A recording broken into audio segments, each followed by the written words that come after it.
Wat is het mooiste resultaat wat ik tot nu toe heb bereikt? Dat is wel een goede vraag. Ik heb ook eigenlijk wel meteen een voorbeeld. Het ging om een cliënt die had angst voor autorijden. Die heeft in het verleden een auto-ongeluk gehad, waardoor ze dus nu autorijden vermijdt, stapt niet meer in een auto. En als ze al in een auto zou stappen, ja, gaat dat gepaard met hele grote angst.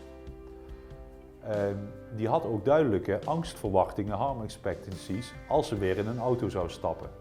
Namelijk, ik ga hyperventileren, ik krijg geen lucht, ik stik.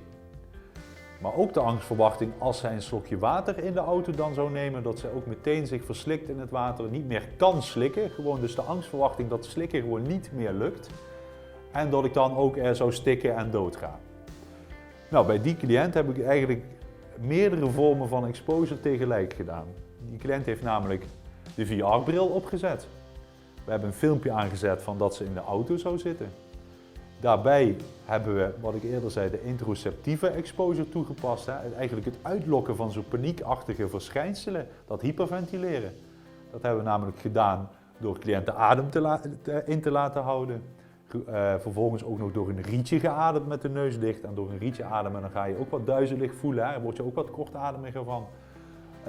En vervolgens die cliënt, terwijl ze dus al die bril op had, ook een slokje water laten drinken. Om te kijken, klopt dat eigenlijk wel dat jij niet meer kunt slikken en dat jij stikt als jij in de auto zit en een slokje water drinkt.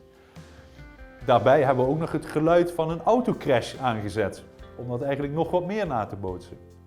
Nou, en dat pakketje van de VR-bril met interoceptieve exposure, met exposure in vivo, dat is dat geluid aanzetten, zorgde eigenlijk voor een directe ontkrachting van die harm expectancy.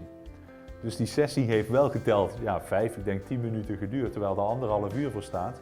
Maar omdat ze zo beseften van, ja, maar inderdaad, ik zit nu in die situatie, maar het gebeurt helemaal niet waar ik zo voor vrees.